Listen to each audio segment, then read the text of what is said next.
ಕೌಶಲ್ಯ ಅಭಿವೃದ್ಧಿ ಉದ್ಯಮಶೀಲತೆ ಮತ್ತು ಜೀವನೋಪಾಯ ಇಲಾಖೆ, ಕರ್ನಾಟಕ ಕೌಶಲ್ಯ ಅಭಿವೃದ್ಧಿ ನಿಗಮ, ಕರ್ನಾಟಕ ರಾಜ್ಯ ಗ್ರಾಮೀಣ ಜೀವನೋಪಾಯ ಸಂವರ್ಧನ ಸಂಸ್ಥೆ, ಜಿಲ್ಲಾಡಳಿತ ಧಾರವಾಡ, ಜಿಲ್ಲಾ ಪಂಚಾಯತ್ ಧಾರವಾಡ ಇವರ ಸಂಯುಕ್ತಾಶ್ರಯದಲ್ಲಿ ಕೌಶಲ್ಯ ರೋಜ್ಗಾರ್ ಉದ್ಯೋಗ ಮೇಳ 2024 ಮಾನ್ಯ ಮುಖ್ಯಮಂತ್ರಿಗಳ ನೇತೃತ್ವದಲ್ಲಿ, ಶರಣ್ ಪ್ರಕಾಶ್ ಅವರ ನೇತೃತ್ವದಲ್ಲಿ ಬೆಂಗಳೂರಿನಲ್ಲಿ ದೊಡ್ಡ ಒಂದು ಉದ್ಯೋಗ ಮೇಳವನ್ನು ಆಯೋಜನೆ ಮಾಡಿದ್ವಿ.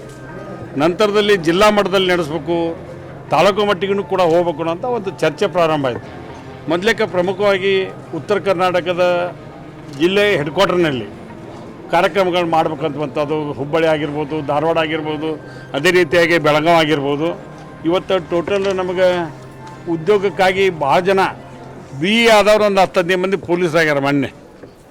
ಆಮೇಲೆ ಈ ಅಡುಗೆ ಸಹಾಯಕರು BE ಆದವರು ಅಡುಗೆ ಸಹಾಯಕರಾಗಿ ನೇಮಕಾತಿ ಹೊಂದಾರೆ.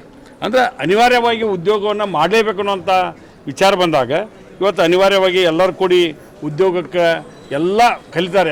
ಇವತ್ತು ಎಜುಕೇಷನ್ ಹೆಂಗೆ ಬಂದತ್ತಂದ್ರೆ ಯಾವುದೇ ಒಬ್ಬ ಸಣ್ಣ ನೌಕರದಾರಾಗಿದ್ರು ಕೂಡ ನನ್ನ ಮಗನೂ ಒಳ್ಳೆ ರೀತಿಯಾಗಿ ಓದಿಸ್ಬೇಕು ಅನ್ನೋಂಥ ಭಾವನೆ ಬಂದ್ಬಿಟ್ಟದೆ. ಅದಕ್ಕೆ ಟೋಟಲ್ ನಮಗಿರ್ತಕ್ಕಂಥದ್ದು ಇವತ್ತು ರಿಜಿಸ್ಟ್ರೇಷನ್ ಆಗಿರೋದು 7,550 ಜನ. ಈಗ ಅದ್ರಾಗ ಎಷ್ಟು ಕಂಪ್ನಿ ಬಂದಾವ ಅಂದ್ರೆ ಇವತ್ತು 93 ಇಂಡಸ್ಟ್ರಿಗಳು ಬಂದಾವೆ. ಆಮೇಲೆ HR ಏಜೆನ್ಸಿಗಳು ಒಂದು 20 ಬಂದಾವೆ. ಈ ಟೋಟಲ್ ಇವತ್ತು ಈವ್ನಿಂಗ್ ಮಟ್ಟ ಏನಾಕೈತಿ ಅದು DC ಅವರು ಬ್ರೀಫ್ ಮಾಡ್ತಾರೆ. ನಂತರ ಇವತ್ತು ಒಳ್ಳೆಯ ಅರೇಂಜ್ಮೆಂಟ್ ಕೂಡ ಜಿಲ್ಲಾಧಿಕಾರಿಗಳು ಮತ್ತು CEO ಅವ್ರು ಕೂಡಿ ಭಾಳ ಒಳ್ಳೆಯ ಅರೇಂಜ್ಮೆಂಟ್. ನೀನೊಂದು ಸ್ಟೇಟ್ಮೆಂಟ್ ಕೊಟ್ಟಿದ್ರು ಅವರು, ಏನೇ ಹೆಚ್ಚು ಕಡಿಮೆ ಆದರೂ ಕೂಡ ಅಧಿಕಾರಿಗಳ ಜವಾಬ್ದಾರಿ ಅಂತ. ನಾನು ಇವತ್ತು ಹೇಳ್ತೀನಿ ಎಲ್ಲರೂ ಇವ್ರಿಗೆ ಆದೇಶ ಕೊಡಿಸೋ ಮಟನೂ ಅಧಿಕಾರಿಗಳ ಜವಾಬ್ದಾರಿ ತೊಗೋಬೇಕು ಅಂತ ಅಂದಾಗ ಇದೊಂದು ಇದಾಕೈತಿ. ಆಮೇಲೆ ಯಾವ ಕಂಪ್ನಿಗೆ ನಾವು ಹೋಗ್ತೀವಲ್ಲ, ಕರ್ತವ್ಯಕ್ಕೆ ಜಾಯ್ನ್ ಹಾಕ್ತೀವಲ್ಲ, ಆ ಕಂಪ್ನಿಗೆ ಹೆಸರು ಬರುವಂಗೆ ದುಡಿಲಿಕ್ಕೆ ಯುವಕರು ಕೂಡ ಮನಸ್ಸು ಮಾಡಬೇಕು. ಯಾಕಂದ್ರೆ ಒಂದು ಕಂಪ್ನಿಗೆ ಹೋದ್ವಿ, ಆ ಕಂಪ್ನಿ ಬೆಳೆದ್ರೆ ನಾವೆಲ್ಲರೂ ಬೆಳೆದಂಗೆ. ಅದಕ್ಕೆ ಆ ಕಂಪ್ನಿ ಬೆಳೆಸೋ ಕಡೆ ನೋಡಬೇಕು. ಒಟ್ಟಿನ ಮೇಲೆ ಉತ್ತರ ಕರ್ನಾಟಕದ ಮೊನ್ನೆ ಇನ್ವೆಸ್ಟ್ ಕರ್ನಾಟಕ ಏನು ಮಾಡಿದ್ವಲ್ಲ, ಅದು ಮಾಡಿದಾಗ ಉತ್ತರ ಕರ್ನಾಟಕದಲ್ಲಿ ಹೆಚ್ಚು ಇಂಡಸ್ಟ್ರಿಗಳು ಬರುವಂಥ ಪ್ರಯತ್ನವನ್ನು ಮಾಡಕತ್ತೀವಿ. ಅದಕ್ಕೆ ಮಾನ್ಯ ಮುಖ್ಯಮಂತ್ರಿಗಳಿಗೆ ಈಗಾಗಲೇ ಒತ್ತಾಯ ಮಾಡೀವಿ. ಮತ್ತೊಂದು ಸಲ ಸೋಮವಾರ ಮಂಗಳವಾರ ಮಾನ್ಯ ಮುಖ್ಯಮಂತ್ರಿಗಳು ಭೇಟಿಯಾಗಿ ಒಟ್ಟಿನ ಮೇಲೆ ಉತ್ತರ ಕರ್ನಾಟಕದಲ್ಲಿ ಹೆಚ್ಚು ಇಂಡಸ್ಟ್ರಿಗಳನ್ನು ತರಬೇಕು, ಯುವಕರಿಗೆ ಉದ್ಯೋಗ ಕೊಡಬೇಕು ಅನ್ನೋಂಥ ಒಂದು ತೀರ್ಮಾನ ಮಾಡಿ ಸರ್ಕಾರ ಯುವಕರಿಗೆ ಉದ್ಯೋಗ ಕೊಡಲಿಕ್ಕೆ ಒಂದು ದೊಡ್ಡ ಹೆಜ್ಜೆಯನ್ನು ಇಟ್ಟಿದೆ. ಸರ್, ಈಗ ಚಾಂಪಿಯನ್ಸ್ ಟ್ರೋಫಿ ಫೈನಲ್ ಮ್ಯಾಚ್ ಇದೆ ಸರ್, ಈಗ ಇವತ್ತು ಈಗ ಆದದ್ದು ಭಾಳ ಹೆಮ್ಮೆ ತರ್ತಕ್ಕಂಥದ್ದು. ದೇಶಕ್ಕೆ ಒಂದು ಇಂಥ ಕ್ರಿಕೆಟ್ ಗೆಲ್ಲುವುದರ ಮೂಲಕ ಒಂದು ಇತಿಹಾಸ ನಿರ್ಮಾಣ. ಅದಕ್ಕೆಲ್ಲ ನಮ್ಮ ಯುವಕ ಸ್ನೇಹಿತರಿಗೆ, ಆಟಗಾರರಿಗೆ ಶುಭವನ್ನು ಕೋರ್ತೇನೆ.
Good afternoon sir. ನಾನೀಗ ಪಾಪ್ಕಾರ್ನು ವಿಸ್ಟರ್ನ್ ಕೊಟ್ಟು ಬಂದಿದ್ದೀನಿ ರೀ. ಏನಿಲ್ಲ, ಇಂಟರ್ವ್ಯೂ ಕೇಳಿದ್ರಿ, ಕ್ವಶನ್ಸ್ ಎಲ್ಲ ಕೇಳಿದ್ರಿ, ಆನ್ಸರ್ ಮಾಡಿದ್ದೀನಿ ರೀ. ಶಾರ್ಟ್ ಲಿಸ್ಟ್ ಆಗಿದೆ, ವೇಟ್ ಮಾಡಿ ಅಂತ ಹೇಳಿದ್ರಿ. ಆಮೇಲೆ ನೆಕ್ಸ್ಟ್ ಬೆಂಗಳೂರು ಬರಬೇಕಾಗತ್ತೆ ಅಂತ ಹೇಳಿದಿರಿ, ಬರ್ತೇವೆ ಅಂತ ಹೇಳಿದಿರಿ. ಸ್ಯಾಲ್ರಿ ಹೇಳಿದ್ರಿ, ಅವ್ರ ಕಂಪ್ನಿ ಬಗ್ಗೆ ಇಂಟ್ರೊಡಕ್ಷನ್ ಕೊಟ್ಟರು. ಆಮೇಲೆ ಕಂಪ್ನಿ ಪ್ರೊಸೆಸ್ ಈ ಥರ ಇರುತ್ತೆ ಅಂತ ಹೇಳಿದರು. ತಿಳ್ಕೊಂಡೆ ರೀ, ನಾಲೆಜ್ ಸಿಕ್ತು. ಆಮೇಲೆ ಈ ಥರ ಉದ್ಯೋಗ ಮೇಳದಿಂದ ಎಲ್ಲರಿಗೂ ಹೆಲ್ಪ್ ಆಗುತ್ತೆ. ಈ ಥರ ಎಷ್ಟೋ ಜನಕ್ಕೆ ಉದ್ಯೋಗ ಸಿಗಲ್ಲ, ವಿದ್ಯಾರ್ಥಿನಿಯರಿಗೆ ಭಾಳ ಹೆಲ್ಪ್ ಆಗುತ್ತೆ. ಈ ಥರ ಇದೇ ಫಸ್ಟ್ ನಮ್ಮ ಧಾರವಾಡದಲ್ಲಿ ಈ ಥರ ಆಗ್ತಿರೋದು ಒಂದು ಉದ್ಯೋಗ ಮೇಳ. ಇದೇ ಥರ ಉದ್ಯೋಗ ಮೇಳ ಪದೇ ಪದೇ ಪದೇ ಇಟ್ಟರೆ ಎಲ್ಲ ವಿದ್ಯಾರ್ಥಿನಿಯರಿಗೂ ಹೆಲ್ಪ್ ಆಗುತ್ತೆ, ವಿದ್ಯಾರ್ಥಿಗಳಿಗೆ ಹೆಲ್ಪ್ ಆಗುತ್ತೆ. ಈಗ ಆಲ್ರೆಡಿ ನಾವು ಏನೇ ಇಲ್ಲ ಅಂದರೆ ಇಲ್ಲ 1,000+ ವಿದ್ಯಾರ್ಥಿನಿಯರು ಇದ್ದೀವಿ. ಇದಕ್ಕಿಂತ ಇನ್ನೂ ಹೆಚ್ಚಿನ ಯುವಜನಾಂಗ ಬರುತ್ತೆ ಇದೇ ಥರ ಉದ್ಯೋಗ ಮೇಳ ಇಟ್ರೆ ಅಂತ ಹೇಳ್ತೀನಿ. Thank you. ನಾ ಕುಂದಗೋಳದಿಂದ ಬಂದಿದ್ದೀನಿ. ನನ್ನ ಹೆಸರು ಗಂಗಮ್ಮ ಅಂತ.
ನಾವು ಏನಂತರಲ್ಲಿ ಬಂದಿದ್ದೀವಿ ಹೊಸದಾಗೆ.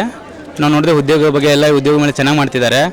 ಯಾವುದೇ ರೀತಿ ಏನಿಲ್ಲ, ಎಲ್ಲ ಸ್ಟೂಡೆಂಟ್ಗಳಿಗೆ ಎಲ್ಲ ರೀತಿ ಹೆಲ್ಪ್ ಆಗಲಿ, ಮತ್ತು ಎಷ್ಟು ಉದ್ಯೋಗ ಇಲ್ಲದೆ ಇರುವ ಎಲ್ಲ ವ್ಯಕ್ತಿಗಳಿಗೆ ಏನಂತಾರಲ್ಲ ಒಂದು ಉದ್ಯೋಗ ಅವಕಾಶವನ್ನು ಕಲ್ಪಿಸಬೇಕಂತ ಹೇಳಿ ಕೊಡ್ತಿದ್ದಾರೆ. ನಾವು ಕೂಡ ಇಲ್ಲಿ ಬಂದಿದ್ದೀವಿ. ಕಿತ್ತೂರಲ್ಲಿ ಅಂತ ಹೇಳಿ ಒಂದು ಸ್ಕೂಲ್ ಇದೆ, ಅದ್ರಲ್ಲಿ ಕೂಡ ಅವರು ಹೊಸದಾಗಿ ಏನೋ ಕಾಂಪಿಟೇಟಿವ್ ಆಗಿ ಎಲ್ಲರಿಗೆ ಹೆಲ್ಪ್ ಆಗಲಿ ಅಂತೇಳಿ ಹೊಸದಾಗಿ ಮಾಡ್ತಿದ್ದಾರೆ ಅಕಾಡೆಮಿ ಎಲ್ಲ. ಅದರಲ್ಲಿ ಎಲ್ಲರನ್ನು ಅವಕಾಶವಾಗಿ ಕೊಟ್ಟು ನಮಗೂ ಅವಕಾಶ ಕೊಟ್ಟಿದ್ದಾರೆ. ಇಲ್ಲಿ ಸ್ಯಾಲರಿ ಆಗಲಿ, ಅಲ್ಲಿ ಇರೋಕ್ಕೆ ಊಟ ಗೀಟ ಆಗಲಿ ಎಲ್ಲ ರೀತಿ ವ್ಯವಸ್ಥೆ ಮಾಡಿಕೊಡ್ತೀವಿ ಅಂತ ಹೇಳ್ತಿದ್ದಾರೆ. ಎಲ್ಲ ರೀತಿ ಭಾಳ ವಿದ್ಯಾರ್ಥಿಗಳು ಎಲ್ಲ ಊರು ಬಿಟ್ಟು ಊರಿನಿಂದ ಬಂದಿದ್ದಾರೆ ಇಲ್ಲಿ ಧಾರವಾಡಕ್ಕೆ. ಅದಕ್ಕೆ ಇಲ್ಲಿ ಧಾರವಾಡದಲ್ಲಿ ಒಂದು ಉದ್ಯೋಗ ಮೇಳ ಅಂತ ಹೇಳಿ ಮಾಡಿದ್ದಾರೆ. ಅದರಲ್ಲಿ ಬಂದು ಎಲ್ಲರೂ ತಮ್ಮ ಅವಶ್ಯಕತೆಗಾಗಿ ಏನೇನು ಬೇಕೋ ಅದನ್ನು ಏನಂತ ಮಾಡಬೇಕಂತ ಹೇಳಿ ಇಲ್ಲಿ ಬಂದಿದ್ದಾರಲ್ಲ, ಅದಕ್ಕಾಗಿ ಅವ್ರು ಬಂದಿದ್ದಾರೆ. ಮಾಡಿ ಏನಂತಾರಲ್ಲ ಯಾವುದೋ ಒಂದು ಹುದ್ದೆ ಆಗಲಿ, ಈಗ ಇಲ್ಲಿ ಬಂದಿರೋದು ಯಾವುದೋ ಒಂದು ಉದ್ದೇಶಕ್ಕಾಗಿ ಬಂದಿದ್ದು ಧಾರವಾಡಕ್ಕೆ. ಬಟ್ ಎಲ್ಲ ಏನಾದರೂ ನಿರ್ವಹಿಸೋಕೆ ಆಗ್ತಿಲ್ಲ, ಸರ್ಕಾರ ಕೂಡ ಏನು ಬೇಗ ಕಾಲ್ಫಾರ್ಮ್ ಮಾಡ್ತಿಲ್ಲ. ಅದಕ್ಕೆ ವಿದ್ಯಾರ್ಥಿಗಳು ಎಲ್ಲರೂ ಏನಂತಾರಲ್ಲ ಬಂದಿರೋ ಈ ಒಂದು ಉದ್ಯೋಗ ಮೇಳದಲ್ಲಿ ಅವಕಾಶ ಕೊಟ್ಟಿರೋದಕ್ಕೆ ಎಲ್ಲರೂ ಬಂದು ಏನಂತಾರಲ್ಲ ಅಪ್ಲಿಕೇಶನ್ ಹಾಕ್ತಿದ್ದೀವಿ. ಅವರು ಅದನ್ನು ಅವಕಾಶ ಕೊಟ್ಟು ನಮ್ಗೆ ಏನಂತಾರಲ್ಲ ಒಳ್ಳೆ ಸ್ಯಾಲರಿ ಪ್ರಕಾರ ಏನಂತಾರಲ್ಲ ಕೊಡ್ತಿದ್ದಾರೆ. ಇರೋಕ್ಕೂ ಊಟ ಮತ್ತು ವಸತಿ ಎಲ್ಲ ಕೊಟ್ಟು ಏನಂತಾರಲ್ಲ ಜಾಬ್ ಕೊಡ್ತೀನಿ ಅಂತ ಹೇಳಿದ್ದಾರೆ. ಮತ್ತು ಎಲ್ಲ ಇಷ್ಟೇ ಹೇಳಿದೆ. ನಮ್ಮ ಹೆಸರು ಸೋನು ಅಂತ ಸರ್.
ಎಲ್ಲರೂ ನನ್ನ ನಮಸ್ಕಾರಗಳು.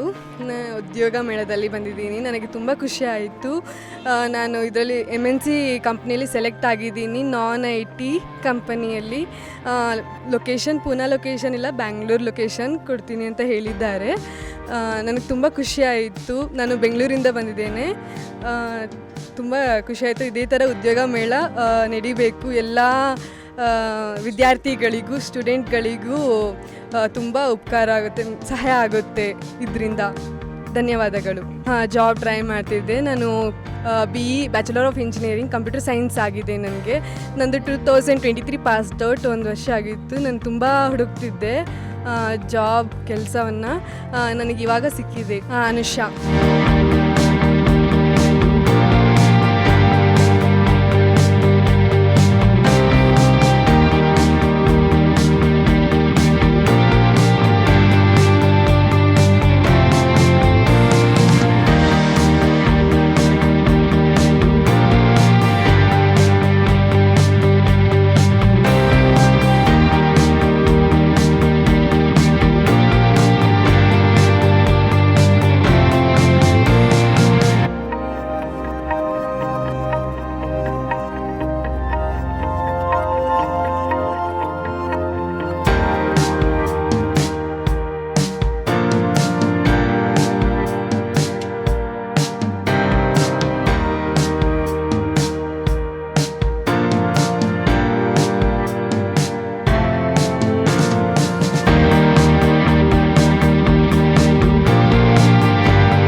ಸರ್ ಟೋಟಲ್ ಈಗ ನಾವು 100 ಮಿಸ್ ಶಾರ್ಟ್ ಲಿಸ್ಟ್ ಮಾಡೇವಿ ಸರ್. 100ದಲ್ಲಿ ಒಂದು 70 ಮಂದಿ ನಾವು ಇದು ಮಾಡೇವಿ ಸರ್.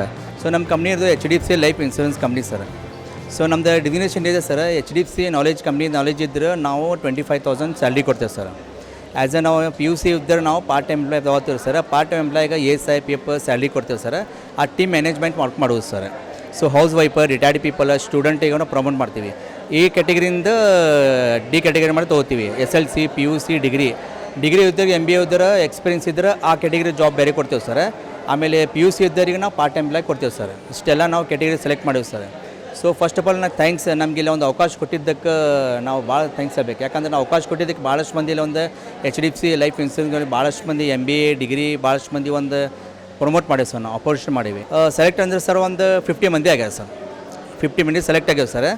ಸೊ ನಾಳೆ ಅವ್ರ ಆಫೀಸಿಗೆ ಕರೆದ ಡಾಕ್ಯುಮೆಂಟ್ಸ್ ವೆರಿಫಿಕೇಷನ್ ನಾಳೆ ಮಾಡ್ತೇವೆ ಸರ್. ನಮ್ಮ ಆಫೀಸಲ್ಲಿ ನಮ್ಮ ಆಫೀಸ್ ಇರೋದು NTTFನಲ್ಲಿ ಇದೆ ಸರ್ ನಮ್ಮ ಆಫೀಸ್. ನಮ್ಮ ಹೆಸರು ಮೊಹಮ್ಮದ್ ಸಾದಿಕ್ ಶೇಖ್ ಅಂತ. ನಾವು ಎಕ್ಸಿಕ್ಯೂಟಿವ್ ಏರಿಯಾ ಬಿಸ್ನೆಸ್ ಮ್ಯಾನೇಜರ್ ಅಂತ ವರ್ಕ್ ಮಾಡ್ತೇನೆ ಸರ್.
ನಮಸ್ತೆ ಸರ್. ನಂದು ಇಲ್ಲಿ ಉದ್ಯೋಗ ಮೇಳದಲ್ಲಿ ಇಂಟ್ರ್ಯೂ ಕೊಟ್ಟೇನಿ ರೀ. ಅಕೌಂಟ್ ಮತ್ತು ಪರ್ಚೇಸ್ಗೆ ಹೇಳಿದ್ದಾರೆ ಸರ್. ನೋಡೋಣ ರೀ, ಕಾಲ್ ಮಾಡ್ತೀನಿ ಅಂತ ಹೇಳಿದ್ದಾರೆ. ಬಟ್ ಇದು ವುಮೆನ್ಸ್ಗೆ ಭಾಳ ಹೆಲ್ಪ್ಫುಲ್ ರೀ ಸರ್. ಮ್ಯಾರಿಡ್ ವುಮೆನ್ ರೀ. ಈಗ ಎಲ್ಲ ಫ್ಯಾಮಿಲಿನೂ ಮೇಂಟೈನ್ ಮಾಡಿಕೊಂಡು ಮಕ್ಕಳು ಮೇಂಟೈನ್ ಮಾಡ್ಕೊಂಡು ಟೈಮ್ ಆಗಿಬಿಟ್ಟಿರ್ತೈತಿ ಸರ್. ಗೌರ್ಮೆಂಟ್ಗೆ ಮತ್ತು ನಾವು ಅಪ್ಲೈ ಮಾಡ್ಬೇಕಂದ್ರೆ ಓದಬೇಕಾಗುತ್ತೆ ರೀ ಸರ್. ಇಂಥ ಉದ್ಯೋಗ ಮಾಡೋದ್ರಿಂದ ಎಲ್ಲರಿಗೂ ಹೆಲ್ಪ್ ಆಗುತ್ತೆ ಸರ್. ಎಸ್ಪೆಷಲಿ ನನ್ನಂತರ ಭಾಳ ಹೆಲ್ಪ್ ಆಗುತ್ತೆ sir. Thanks sir. Shivaleela Bagri ರೀ ಸರ್. ಇಲ್ಲೇ ಮಂಟೂರು ರೀ, ಹುಬ್ಳಿ ಹತ್ರ ರೀ ಸರ್.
ಸದ್ಯಕ್ಕೆ 60 ಇಂಟ್ರ್ಯೂ ಆಗಿದ್ದಾವ್ರೆ ಹೆಚ್ಚು ಕಡಿಮೆ.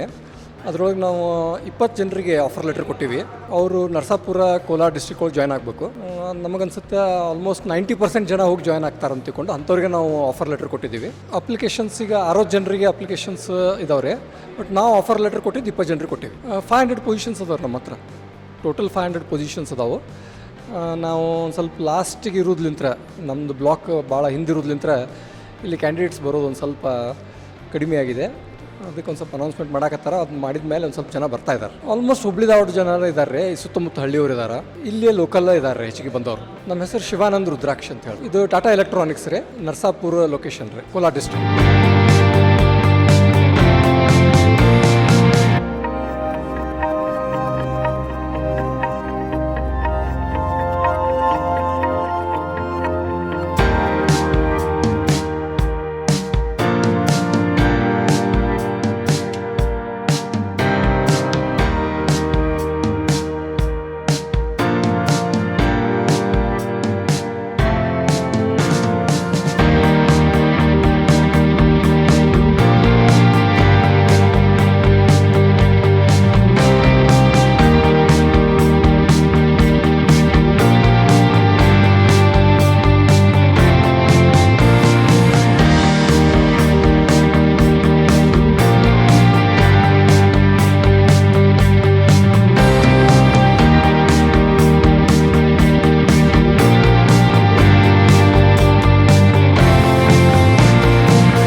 ಇವತ್ತು ಧಾರವಾಡದಲ್ಲಿ ನಡೀತಿರ್ತಕ್ಕಂಥ ಉದ್ಯೋಗ ಮೇಳಕ್ಕೆ ಧಾರವಾಡ ಬೇಲೂರು ಕೈಗಾರಿಕೋದ್ಯಮಗಳ ಸಂಘದ ವತಿಯಿಂದ ನಾವು ಇಲ್ಲಿ ಒಂದು ಸ್ಟಾಲನ್ನು ಪ್ರೊವೈಡ್ ಮಾಡಿದ್ದೀವಿ. ಉದ್ಯೋಗಾಕಾಂಕ್ಷಿಗಳು ನಮ್ಮಲ್ಲಿ ಬಂದು ಅವರಲ್ಲಿರ್ತಕ್ಕಂಥ ಪ್ರತಿಭೆಯನ್ನು, ಅವರಲ್ಲಿರ್ತಕ್ಕಂಥ ಅವ್ರು ಏನು ಕ್ವಾಲಿಫಿಕೇಷನ್ ಇದೆ ಅದನ್ನೆಲ್ಲ ಇಲ್ಲಿ ಸಲ್ಲಿಸಿ ಹೋಗಿದ್ದಾರೆ. ಈಗ ಇಲ್ಲಿವರೆಗೆ ಆಲ್ಮೋಸ್ಟ್ 200ಕ್ಕಿಂತ ಹೆಚ್ಚು ಯೋಗ್ಯ ಅಭ್ಯರ್ಥಿಗಳು ನಮಗೆ ಅವರ ಕಾಗದ ಪತ್ರಗಳನ್ನ, ಅವ್ರು ಏನು ಕ್ವಾಲಿಫಿಕೇಷನ್ಗಳನ್ನ ಸಬ್ಮಿಟ್ ಮಾಡಿದ್ದಾರೆ. ಅವ್ರಿಗೆ ಅತ್ಯಂತ ನಮಗೇನು ರಿಕ್ವೈರ್ಮೆಂಟ್ ಇದೆ ಬೇಲೂರು ಇಂಡಸ್ಟ್ರಿಯಲ್ ಏರಿಯಾಕ್ಕೆ, ಆ ಏರಿಯಾಕ್ಕೆ ಸೂಕ್ತವಾದಂಥ ಅಭ್ಯರ್ಥಿಗಳು ದೊರೆತಿದ್ದಾರೆ. ಹೀಗಾಗಿ ನಮಗೆ ಭಾಳ ಪಾಸಿಟಿವ್ ಡೆವಲಪ್ಮೆಂಟ್ ಇಲ್ಲಿಂದ ಸಿಕ್ಕಿದೆ, ಪಾಸಿಟಿವ್ ರೆಸ್ಪಾನ್ಸ್ ಇದೆ. ಮತ್ತು ಆಕಾಂಕ್ಷಿಗಳು ಕೂಡ ಅವ್ರಿಗೊಂದು ಒಳ್ಳೆಯ ಅವಕಾಶ ಸಿಗೋ ಅವಕಾಶಗಳು ಜಾಸ್ತಿ ಇದ್ದಾವೆ. ಹೀಗಾಗಿ ಇವತ್ತು ನಡೆದಿರ್ತಕ್ಕಂಥ ಉದ್ಯೋಗ ಮೇಳ ಅತ್ಯಂತ ಯಶಸ್ವಿಯಾಗಿದೆ ಅಂತ ನಮ್ಮ ಭಾವನೆ. ಇಲ್ಲಿವರೆಗೆ 226 ಅಪ್ಲಿಕೇಶನ್ನು. ಇದು ಬೇಲೂರು ಇಂಡಸ್ಟ್ರಿಯಲ್ ಏರಿಯಾದಲ್ಲಿ ಇರತಕ್ಕಂಥ ಕೈಗಾರಿಕೋದ್ಯಮಗಳ ಸಂಘ ಏನಿದೆ, ಆ ಸಂಘದ ವತಿಯಿಂದ 10ಕ್ಕೂ ಹೆಚ್ಚು ದೊಡ್ಡ ಉದ್ಯಮಿಗಳು ಮತ್ತು ಸುಮಾರು 25 ಸಣ್ಣ ಉದ್ಯಮ ಮತ್ತು ಮಧ್ಯಮ ಉದ್ಯಮಗಳ ಪರವಾಗಿ ನಾವು ಇದನ್ನು ಕಂಡಕ್ಟ್ ಮಾಡ್ತಾ ಇದ್ದೀವಿ. 226 ಈಗಾಗಲೇ ನಮ್ಮ ಹತ್ರ 185 ಅವಕಾಶಗಳಿದ್ದಾವೆ, ಅಂದರೆ ಖಾಲಿ ಹುದ್ದೆಗಳಿದ್ದಾವೆ. ಆ ಹುದ್ದೆಗಳು ಯಾವುವು ಮತ್ತು ಅವಕ್ಕೆ ಬೇಕಾದಂಥ ಕ್ವಾಲಿಫಿಕೇಷನ್ ಏನು, ಅದು ವಿದ್ಯಾರ್ಹತೆ ಏನು, ಅದನ್ನು ನಾವು ಇಲ್ಲಿ ಮೆನ್ಷನ್ ಮಾಡಿದ್ದೀವಿ. ಮತ್ತು ಅವ್ರಿಗೆ ಸಿಗತಕ್ಕಂಥ ಕನಿಷ್ಠ ಸೌಲಭ್ಯಗಳನ್ನು, ಸ್ಯಾಲ್ರಿ ಕೂಡ ನಾವು ಮೆನ್ಷನ್ ಮಾಡಿದ್ದೀವಿ. ಅದನ್ನೆಲ್ಲ ನೋಡಿಕೊಂಡು ಅದಕ್ಕೆ ಸೂಕ್ತ ಅಭ್ಯರ್ಥಿಗಳೇ ಇಲ್ಲಿ ಸಲ್ಲಿಸಿದ್ದಾರೆ. ಹೀಗಾಗಿ ಜಾಸ್ತಿ ಸ್ಕ್ರೂಟ್ನಿ ಆಗೋದಾಗಲಿ, ಡಿಲೇ ಆಗೋದಾಗಲಿ ಅಥವಾ ಅವಕಾಶ ದೊರೆದಂಥ ವ್ಯವಸ್ಥೆ ಇಲ್ಲಿಲ್ಲ. ಸೂಕ್ತ ಅಭ್ಯರ್ಥಿಗಳು ಸಿಕ್ಕರೆ ಕೈಗಾರಿಕೆಗಳು ಸೂಕ್ತವಾಗಿ ಸ್ಪಂದಿಸಿ ಅವ್ರಿಗೊಂದು ಉದ್ಯೋಗ ಅವಕಾಶ ಮಾಡಿಕೊಡ್ಲಿಕ್ಕೆ ಅವಕಾಶ ಇದೆ ಅಂತ ಭಾವನೆ ಇದೆ. ಹೌದು, ಬೇಗ ಕರ್ಕೊಳ್ತೀವಿ. ಯಾಕಂದರೆ ಅದು ಏನು ರಿಕ್ವೈರ್ಮೆಂಟ್ ಇದೆ ಅದಕ್ಕೆ ಸೂಟ್ ಆಗ್ತಕ್ಕಂಥ ಅಭ್ಯರ್ಥಿಗಳೇ ಇಲ್ಲಿಗೆ ನಮಗೆ ಕೊಟ್ಟಿದ್ದಾರೆ ಅವರ ಬಯೋಡೇಟಾ. 3-4 ಜನ ಒಂದೊಂದು ಉದ್ಯೋಗ ಅವಕಾಶಕ್ಕೆ, ಒಂದು ಅರ್ಹತೆಗೆ 3-4 ಜನ ಅಪ್ಲಿಕೆಂಟ್ಸ್ ಇದ್ದಾರೆ.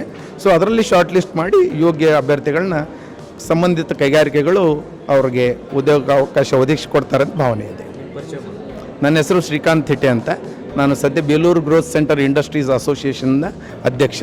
ಜೊತೆ ನಮ್ಮಲ್ಲಿ ಉಪಾಧ್ಯಕ್ಷರು ನಮ್ಮ ಶಿರೀಶ್ ಉಪ್ಪಿನವರು, ಹಿರಿಯ ನಮ್ಮ ಎಕ್ಸಿಕ್ಯೂಟಿವ್ ಕಮಿಟಿ ಮೆಂಬರು ಗಾಳಿಯವರು ಮತ್ತು ಪ್ರಕಾಶ್ ಚಂದ್ರ ನಮ್ಮ ಟ್ರೆಸರರು ಇದ್ದಾರೆ.